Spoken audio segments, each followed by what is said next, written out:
भैया हो देखे सुखदाई सत्य साथी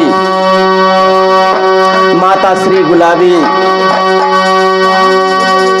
24 तारीख चौथा महीना 2009 दिन शुक्रवार को प्रातः 7 बजे शरीर छोड़कर इस संसार से चली गई। लेकिन उनकी सोच क्या थी? अरे सतत्रु ईमान जग में हम सुखदाई भजनिया सतत्रु ईमान करा भाई भजनिया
सुखदाई के साथी बोलत है कि हम 57 वर्ष सत्य के संगे रहली। लेकिन और क्या बतावत थी तब वो नहीं लख पवली सत्य के चलनिया भजनिया सत्य तू ईमान करा भाई भजनिया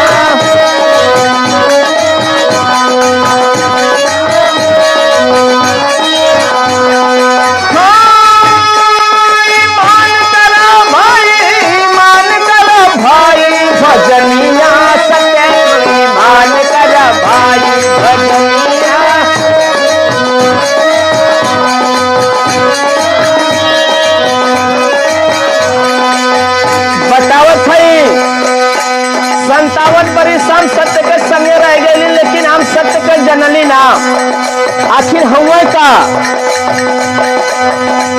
गोचर शरीर सत्य के बड़ा ठुकरवली गोचर शरीर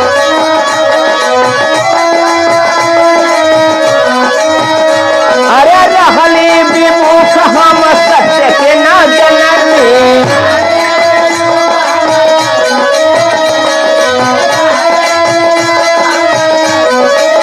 दुखवा में बीतल हमारी जीवनिया भजनिया सत्य तू ईमान नहीं कई भजनिया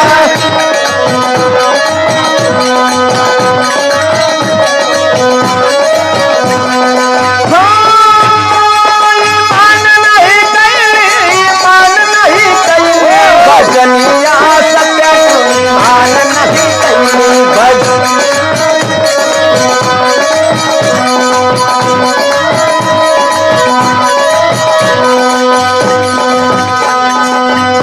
बतावत है हम सुखदाई के संगे इतना दिन रही सुखदाई के हम जनली ना अपन दुख बतावत है लाखों श्रद्धालु कर सत्य के भजनिया लाखों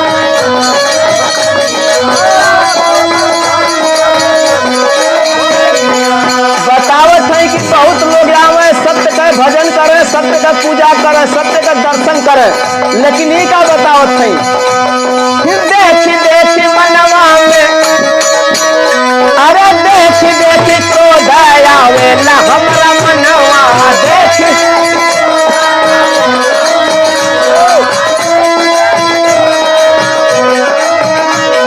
बतावत है कि जब श्रद्धालु आवे सुखदाई का भजन करे ना दर्शन करके बड़ा हमके पुलिस बरे देखी श्रद्धालु से नजर हटवली भजनिया सत्य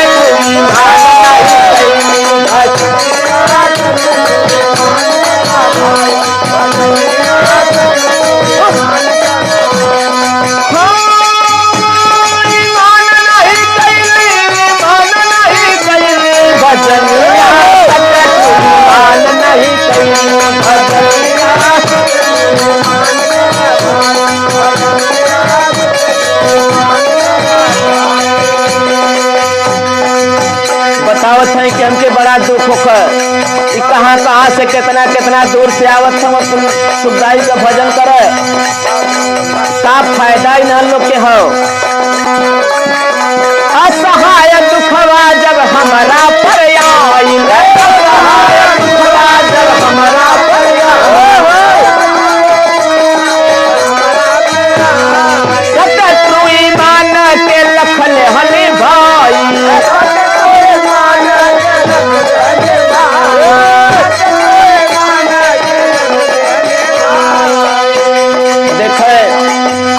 सुखदाई के साथी बतावत थी, इतना श्रद्धालु कई जिला से आवत बड़ा हमके खोनुस्वर है। और जब हमारे पर विपद पड़ल तब हम ये बात के ख्याल कर कि भाई हमहू के दुख होता, तब जनली सत्य के ई हमार सत्य हुआ। तब बतावत है हर दाम लौका सत्य मोर समनवा भजनिया सत्य ईमान करा भाई, भजनिया सत्य ईमान नहीं कई,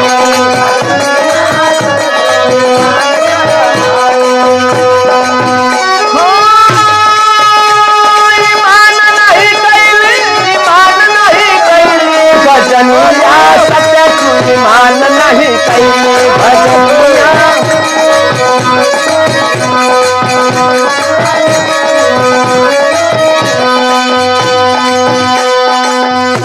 जब इस सत्य का भजन करे लगली, इनकर दुख जब खत्म भयल तब कहत है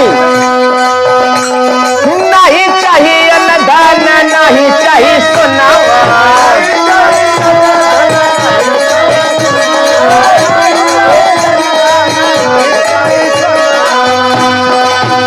बतावत थी कि ये सुखदाई अब हमके रुपया पैसा अन्न धन कुछ न चाहिए, खाली आपका दर्शन चाहिए। नहीं चाहिए न धन नहीं चाहिए सोना,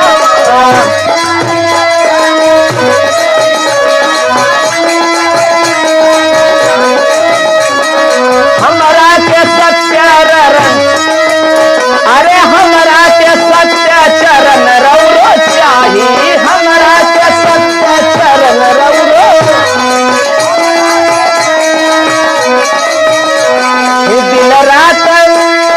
दिन रात चाहिए हमें सत्य दर्शन भजनिया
सरधा में उमड़ल बा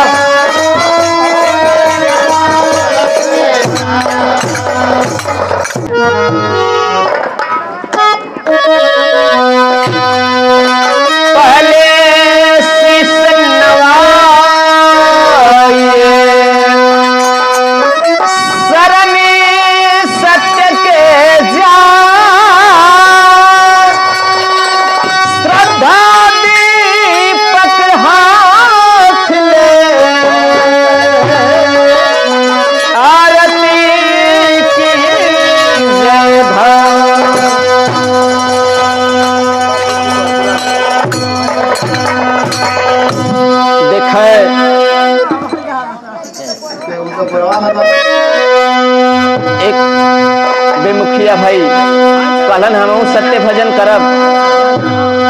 भजन कैले जब सुख मिलल तब हमसे कहत कहवन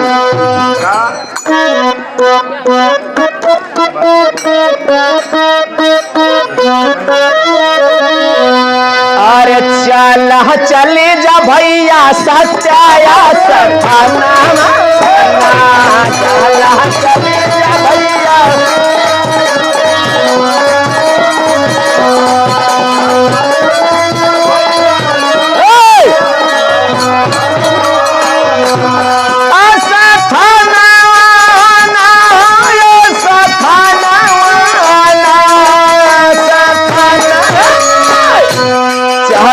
चली जा भैया सत्या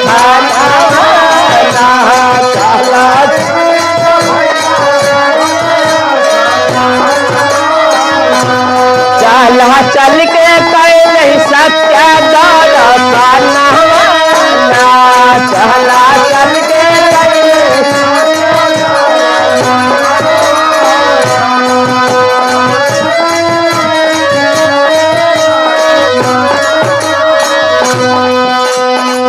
हम बतावत हैं चल के दर्शन कैला भाई चल के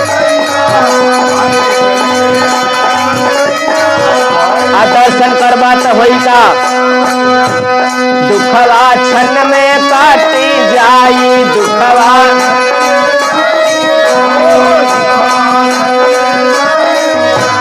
दुखवा काटी मिली दीर्घायु जीवाना दुखवा काटी मिली दीर्घायु जीवाना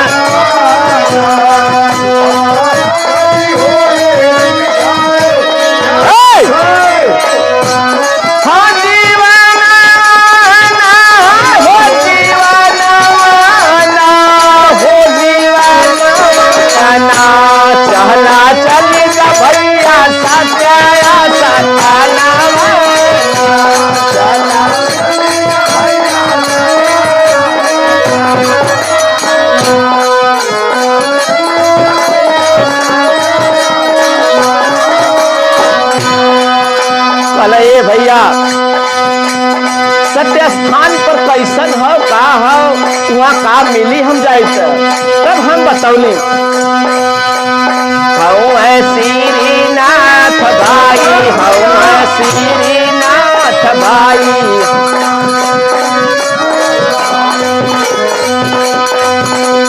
सत्य बारी दी है सुनाई सत्य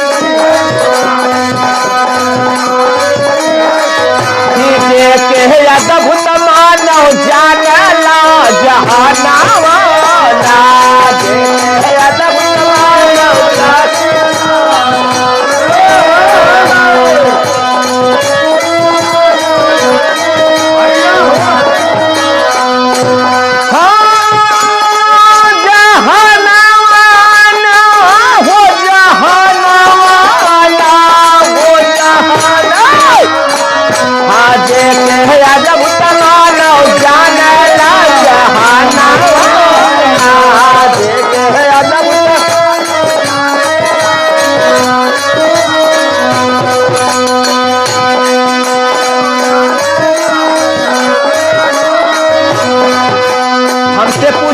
अद्भुत मानव का मतलब क्या होला हम बतौली कि भैया हो गईल पीरा से घबराई गईल पीरा से घबराई तब कहल सुखदाई तब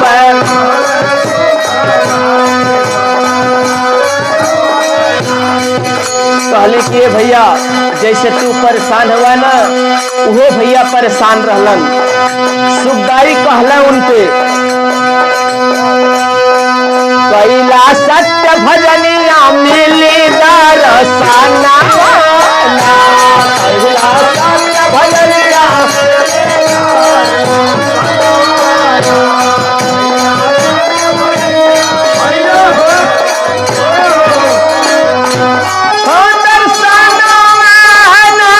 दर्शना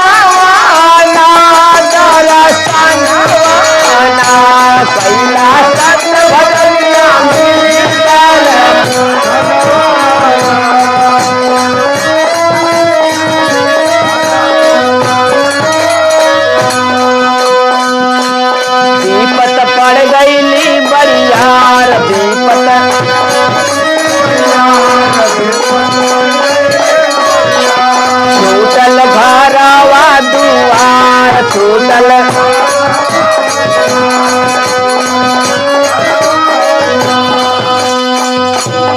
मानो भैया पर जब विपत पड़ल न, भजन ना करत रहलन, असहाय पीड़ा भयल। आप लोग के बाणी के माध्यम से बतौले हो भैया कि हम कैसे कैसे सुख पौली। असहाय जब दुख भयल, सुखदाई से कहलन, सुखदाई अब हमें बर्दाश्त ना होता। सुखदाई कहलन कि देखो भाई मानो, अब बाप बेटवा का रिश्ता मत चलाओ, भजन करो। सत्य कहे कि भैया माना मोरे कहना, सत्य कहे कि भैया माना मोरे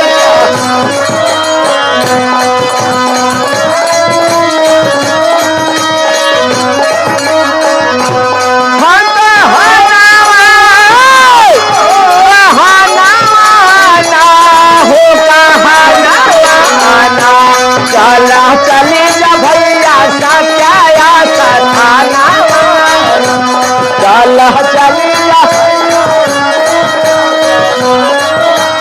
हाँ चला चली जा भैया सत्या सठाना, चला चली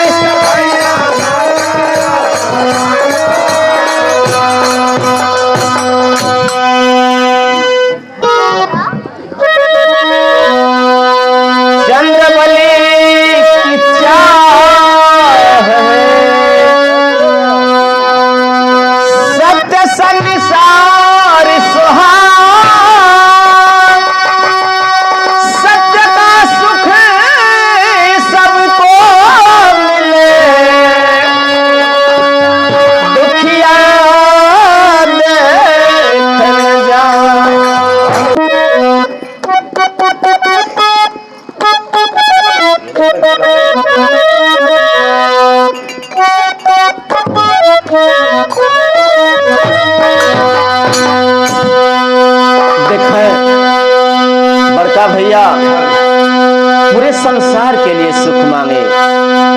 आज भैया अगर पूरे संसार के लिए सुख ना मांगते हैं, कई जिला से हमारे भाई आए हुए हैं, कहाँ हम लोग से मुलाकात होती है। तब भैया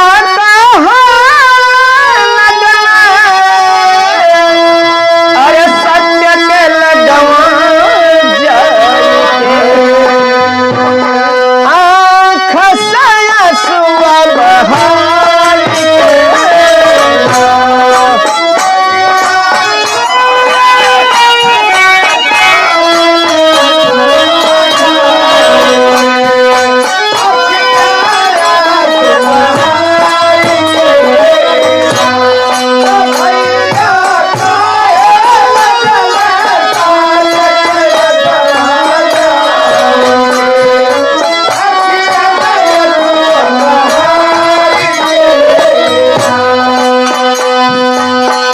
भैया चंद्रबली मानव सत्य समर्पित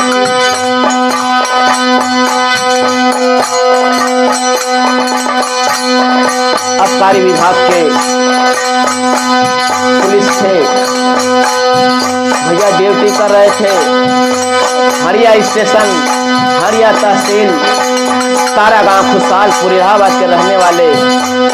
कैसे कैसे भैया कौल सत्य के, कौल सत्य के सामने जाके रोत हो, काहे रोत हो, बहुत कहो सुखदाई से, जैसे छोड़ला छेदिया के भाई वैसे छोड़ी हो जिन सुख लाई।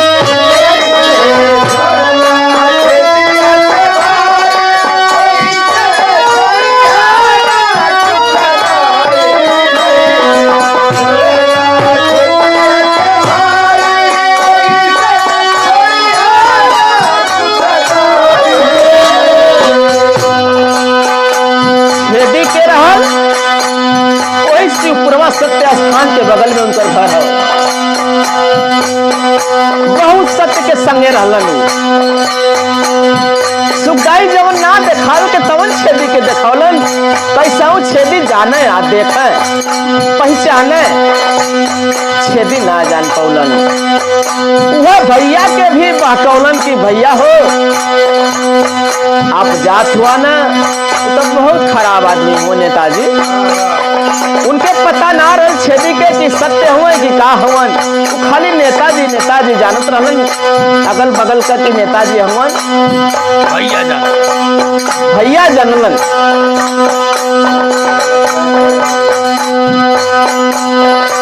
कहा लगल सत्य दुखवा बताई के, आँख में अश्रु बहाई के, आँख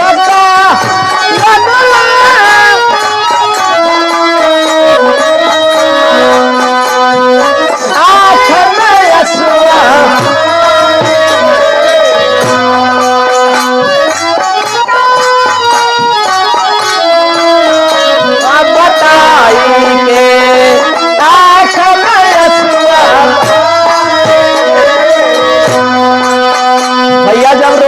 जाए के सामने सुखदाई के, सुखदाई कहतो चंद्रमणि क्या बात है, क्यों रो रहे हो, आखिर बता क्यों नहीं रहे भाई, हम समझ नहीं रहे। बहुत बहुत नैन से नीर गइल धरती पर गिर, बहुत बहुत नैन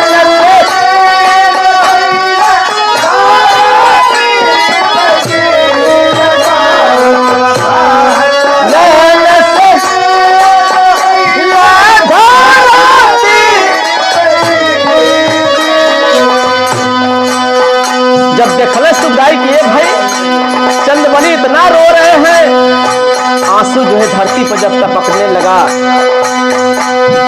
तब गुस्से में हो गए सुखदाई। कहा लगल दुखवा सत्य बताई के, आँख से अश्रु बहाई,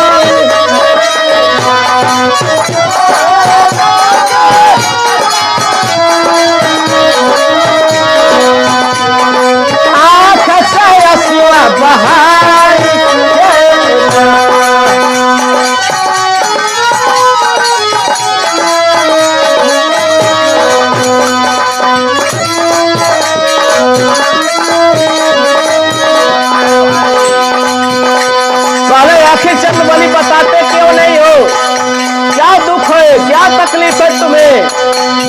भैया रो के कहलन सुखदाई हो, जैसे छेदी के छोड़ला ना वैसे हमके मत छोड़ दिया। छेदी बतौलन कि भैया हो जैसे दूध में से मक्खी फेंकल जाला ना वैसे ही तो नेताजी उठाए के फेंक दलन, का उनके चक्कर में पड़ल हुआ कि यह बतिया भैया के ठेस लगल जाए के रोवे लगल। तब सत्य कहे चंद्रबली आखिर बताओ, जब जब चंद्रबली चाहोगे तब तब सच तुम पाओगे, जब जब चंद्रबली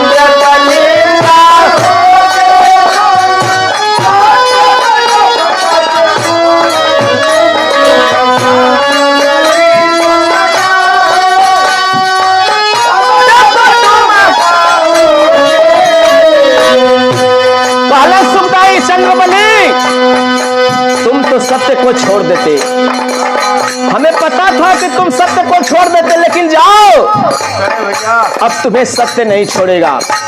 जहां भी जिस समय सत्य को बुलाओगे, सत्य को पुकारोगे, सत्य भजन करोगे, तुम्हारे सामने सत्य आकर के खड़ा हो जाएगा। इच्छा पूर्ति कैला